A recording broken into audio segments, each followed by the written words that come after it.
Third entry में इसमें बोला investment fluctuation reserve liability side में, एसेट्स में आपके पास इन्वेस्टमेंट भी है और साथ में इसने एडजस्टमेंट दे दी कि मार्केट वैल्यू जो इन्वेस्टमेंट की है वो है 1,91,000 की।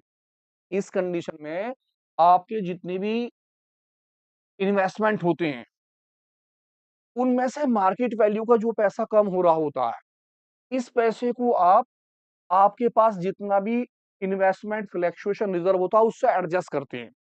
यानी कि इन्वेस्टमेंट फ्लक्चुएशन रिजर्व जो है, हमारे इन्वेस्टमेंट में अगर पैसे कम होते हैं तो उसके लिए बनाया जाता है। अगर पैसे कम हो रहे होंगे तो आप इससे कवर करते हैं। अब मेरे पास इन्वेस्टमेंट था 2 लाख रुपए का, आज मार्केट वैल्यू कितने की है? 1,91,000 की।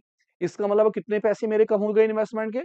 इन्वेस्टमेंट के मेरे पैसे कम हो गए यहाँ पर 9,000 रुपए और एक्चुअल में मेरे पास इन्वेस्टमेंट पहले से मौजूद है कितने का? 18 का। तो मैं सबसे पहले इसकी एंट्री बनाऊंगा, मैं लिखूंगा क्या चीज? Investment fluctuation reserve. Investment fluctuation reserve accounts debit, जो भी मेरे पास पैसा है मैं सारा पैसे लिख दूंगा 18,000 रुपए। अब आपका जो पैसा कवर होगा वो कितना कवर हो रहा है? 9,000 रुपए का, तो उस आप लिखेंगे इन्वेस्टमेंट के नाम से। इन्वेस्टमेंट कितने पैसे कवर हो गए? 9,000। अब ये 9,000 आपके कहां से आए?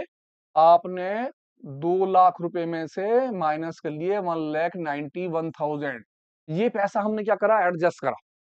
अब बाकी का जो पैसा बच गया वो आप तीनों पार्टनर्स में डिवाइड कर लेंगे। किसमें?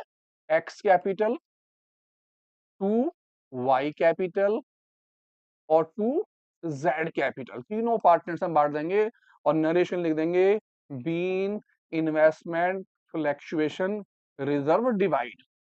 आपने डिवाइड करा 4:3:2 में, 4 और 3 7 और 2 9। इसका मतलब हुआ कि इसके हिस्से में 4,000 रुपए आ गए, इसके हिस्से में 3,000 रुपए आ गए, इसके हिस्से में 2,000 आ गए। किस तरह से आए?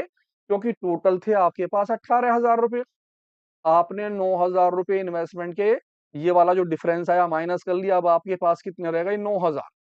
इस 9,000 को आपने तीनों में डिवाइड करा।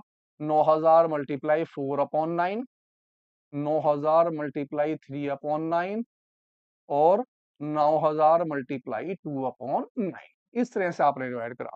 तो ध्यान से तीनों एंट्रियों को देखिए, तीनों की तीनों एंट्रियां बहुत इंपॉर्टेंट हैं। चाहे वो वर्कमैन कंपनसेशन की है, चाहे वो बैड डेब्ट की है, चाहे वो इन्वेस्टमेंट फ्लक्चुएशन फंड की है, बहुत अच्छी एंट्री है। इसी के साथ साथ ये एंट्री हमारे किस में आती है? बड़े क्वेश्चन में भी। एडमिशन हुआ, रिटायरमेंट हुआ, इनमें ये एंट्री आ जाती है, आपको उसमें ट्रीटमेंट करनी पड़ती है। जो चीज हम ओल्ड रेशो में बांट